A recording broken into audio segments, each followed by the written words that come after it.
horribly underprepared summary of pregnancy, birth, and post-birth, because, whatever you want to be, mother, father, fascia, I don't know. Next. Pregnancy. Who needs prison when you have other people's opinions?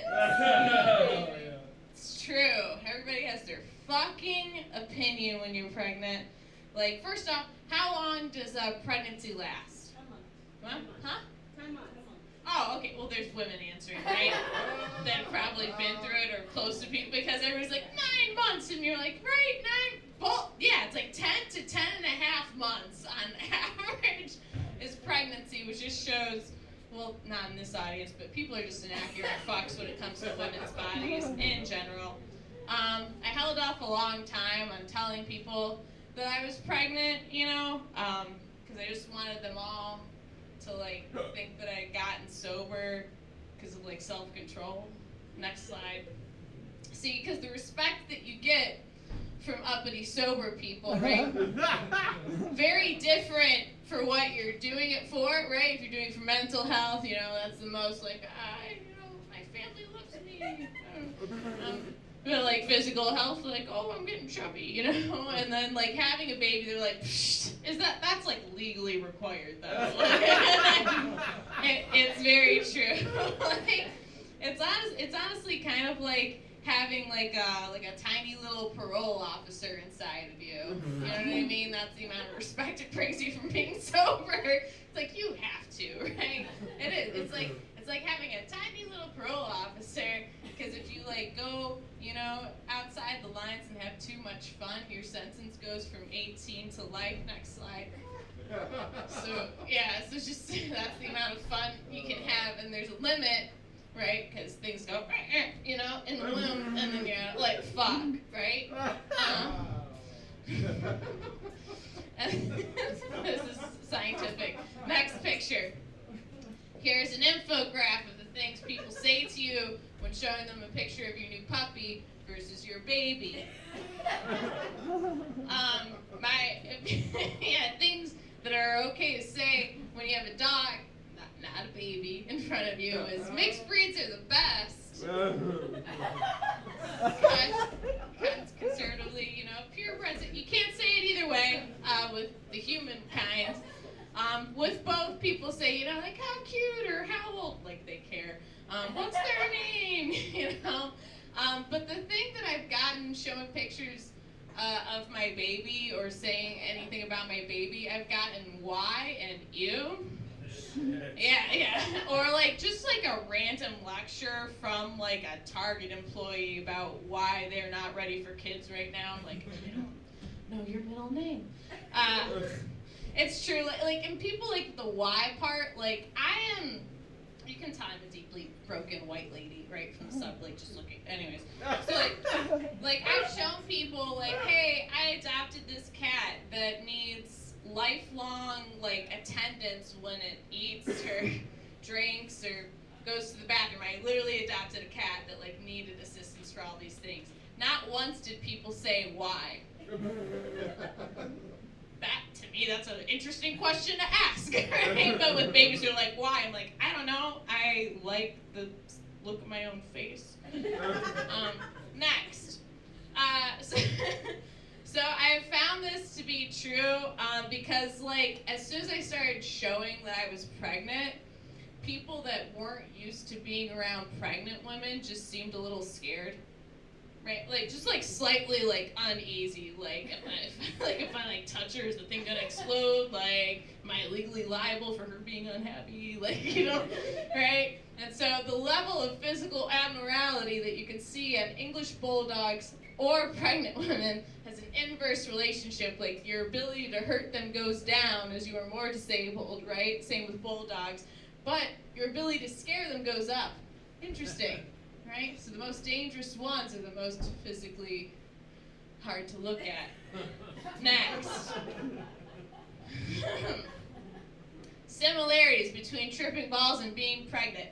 For those of you that haven't tripped balls ever, and also for those of you that never will be pregnant, here's a good little crossover for all of you, right? So, people use it as a shortcut to working on themselves. Don't look at me. You're constantly yourself, like, when did I first get like this?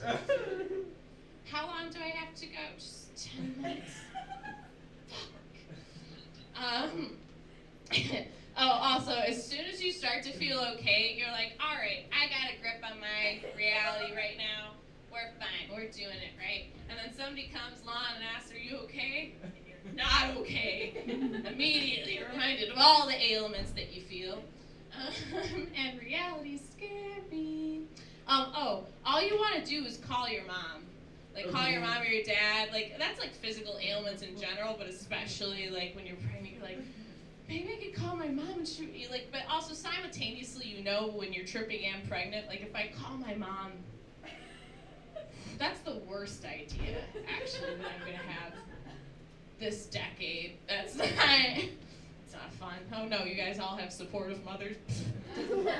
Did you see Stephanie's presentation? It's like it's 20th percentile. It's not even like way off the charts. Anyways, it's good to do with somebody you know. Horrible to do it with a stranger, and even worse with a known douchebag. Don't look at me. No, just kidding. And yeah, people use it in place of having a personality or a direction in you know, as far as like writing for a TV show goes. They're like, they're just gonna trip balls and find enlightenment. You know, they're just gonna have a baby and have character development automatically happen. Next, birth, proof that God is a sexist prick. Next. So I was super scared of labor, right? I mean, understandably, right? Everybody says these horror stories in the movies, just right. And I asked a lot of moms before I delivered our daughter about what it was like, and actually the number one response was, next. Don't worry, you won't remember a lot. How is that a comforting answer when asking someone how bad it is? They're like, don't even think about this, you're fine, right? Like, can you imagine if they did that for other, you know what I mean, traumatic things? Like, that was the sales pitch, like you go up into an Army recruitment office and next slide, there'd just be a poster that says, don't worry, you won't remember most of it. Ding, the military. No, like, am I about to have like flashbacks to things I remember? Like, I'll just hear like a leather bag rip in the middle of a Target and start, it feels. Next. So I had a very complicated labor, complicated is the word you say instead of like traumatic to like make other people feel better. It was traumatic. So I was in labor for 36 hours. I was in labor for 36 hours, 14 of those without an epidural because pride has no end.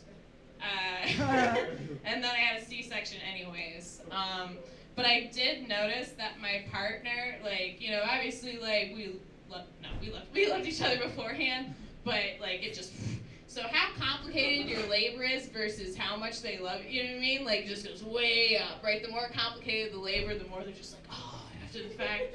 Same thing with how complicated the relationship with your father is, right? They just seem to have these more loving feelings. Also, you're like, this kind of seems like, I think this reminds me of a similar activity. Next slide, please. Also, your willingness to give anal a try is also positively proportional to how complicated your labor is and the complicatedness of the relationship with your father. Next slide. Next. Post-birth. Here's a quote from that middle-aged woman in your local dive bar that needs to shut the fuck up. Finally.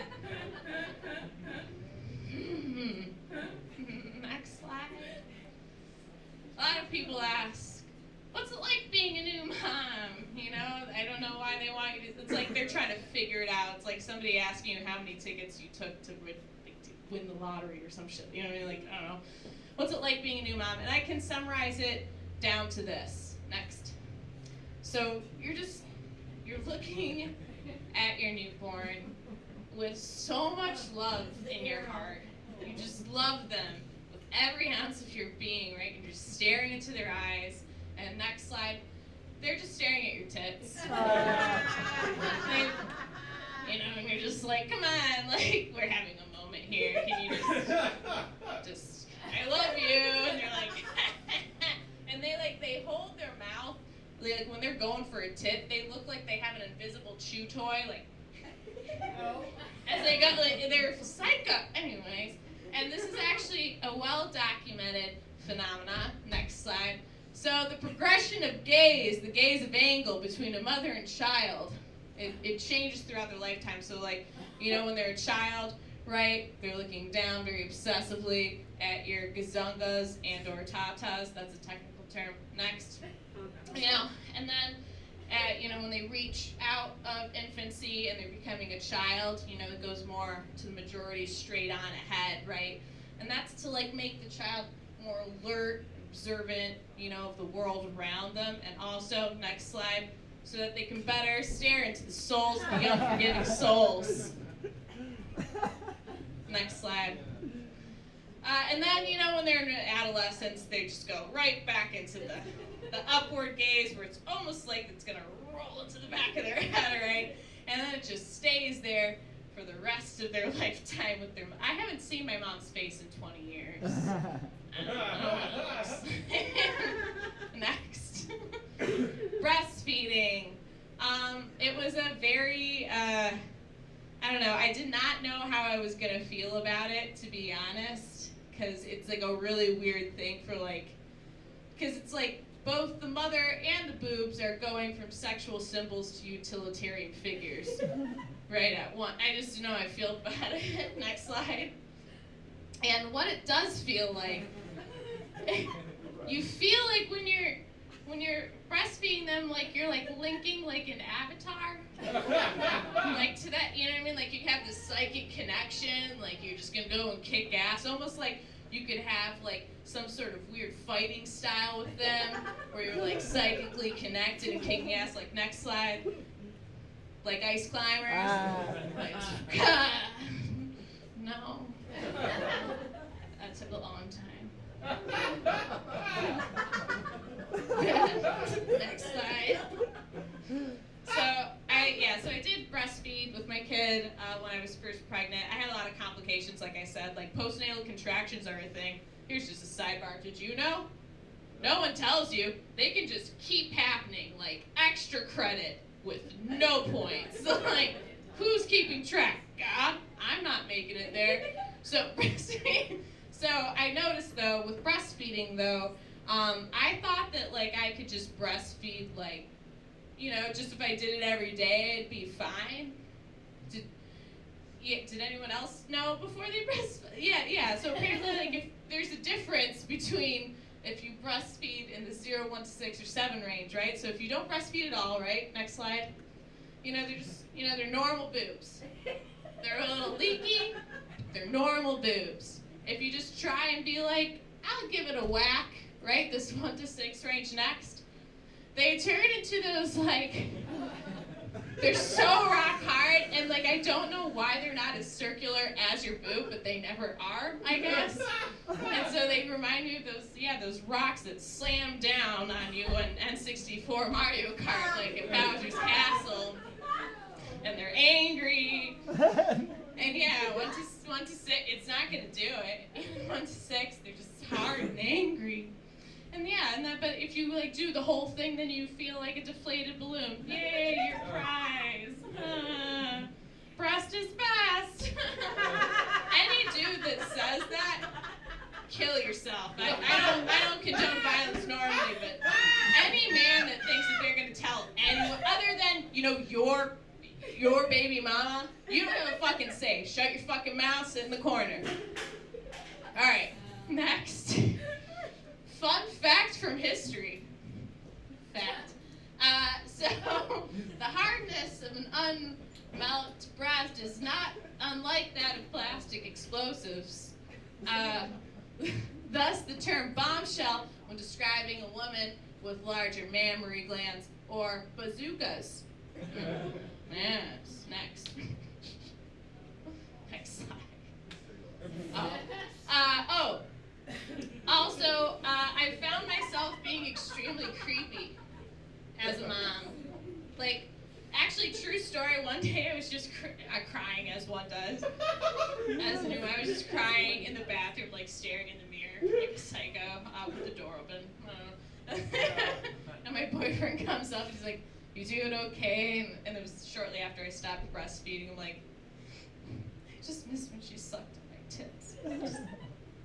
It's like such a again, the Avatar thing, right? It kind of makes, that's the closest analogy I have for you. Okay. But yeah, you randomly sniff the air as though you're trying to become like one of those like weird medicine people that like lick soil or like her diaper. Like when you're 2 rooms over, like that's possible. But I smell she's hungry. And you never go anywhere without like 2 backpacks. This isn't so much a commentary on pregnant women so much as creepy men. You see, you have backpacks. That's not a messenger bag. You're not cool. All right. Queer Eye just masked them for a while. And last but not least, next. I too know the frustration of a bitch won't finish her drink, right? Because you know that's the only way she's going to bed with you. If you don't get that joke, you don't get newborns or creepy men, I guess. But like, it's true. I used to judge like people that had fat kids. I'm like, how do you just not sit? No, okay. It's really hard to have a tantrum when you're in a diabetic coma. I get it. I get it now. Fat kids. For the working mom. Okay, thanks guys. I'm Skippy Rose.